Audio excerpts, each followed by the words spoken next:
What's going on, everybody? I hope you guys are having a good day. It's Wednesday, so I'm thankful for that. We're halfway through the week, and it's been a dadgum busy week for us. But I wanted to go over something today that I probably should have went over a long time ago, because it's pretty day one stuff. I would say if you were getting into this, it's certainly something you'd want to know about pretty quick. Because one of the most common questions I see asked on these Facebook groups and all that other stuff is, they'll post a scope of work and they'll say, what would you guys charge to do this? And, you know, that's a very loaded question, because obviously we're not there. And we can't see the different variables and all the things that go into it. So it's really hard to give anyone an idea on what we would charge to do specific things. So to cure that, there is a website you can go to. It's called Repairbase.net, and you can utilize their function, and it's accepted by most of the nationals. And even if it's not accepted by them, you can use Repairbase to create your pricing. You know, I know when I was first getting into this, just self-employment world, I would call family members, friends, a lot of different people, and I would say, you know, hey, this is what I'm going to do. You know, I know how to do it, but I'm not sure on how to price it. Well, with Repairbase, between that and the HUD allowables, you know, that should be your go-to. It's my go-to. So it costs $1.99 for a token. That token will give you one address, so you put the address in there, and it'll give you 25 updates per address, which means you can change all of the scope, and you can hit refresh and get an updated pricing 25 times for that token. I use Repairbase a lot, and I've used it so much now that most of the prices I've basically memorized. So I don't have to use it as much as I used to use it. I still do use it, because when I submit a Repairbase to these companies, it just makes my job way, way easier. I'm the one who creates the Repairbase. I'm the one who submits the Repairbase. It's in the order that I want it to be. So Repairbase is very, very, very beneficial. So, you know, should you use Repairbase? The simple answer is yes. There are certain properties I go to that are in immaculate shape, and it's really, really hard to put together a productive bid sheet from this property, because it's pretty much ready to convey and sell at the moment I walk in there.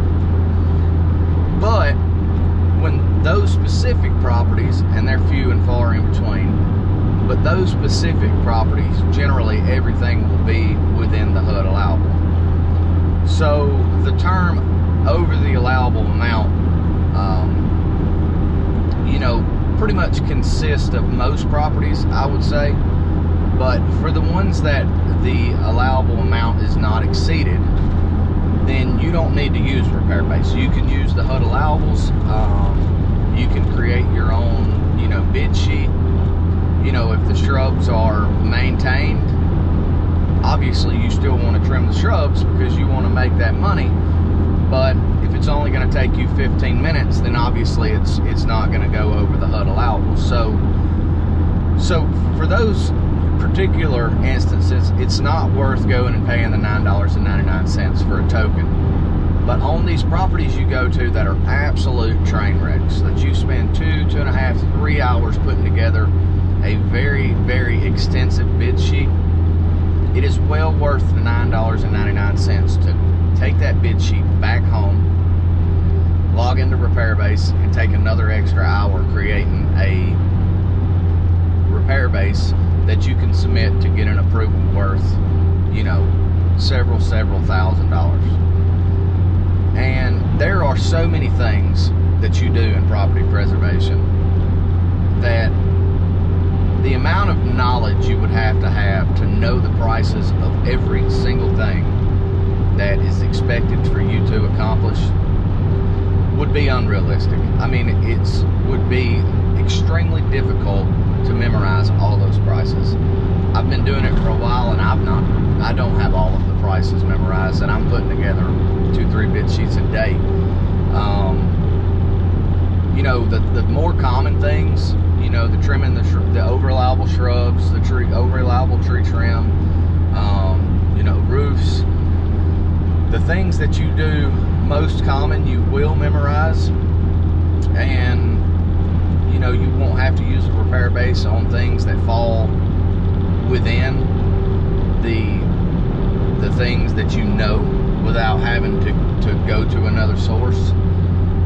And I'll tell you another great thing about Repairbase, and you know, I don't believe this was the way they wanted it to be used, but you're paying for their function, so you can use it however you want it.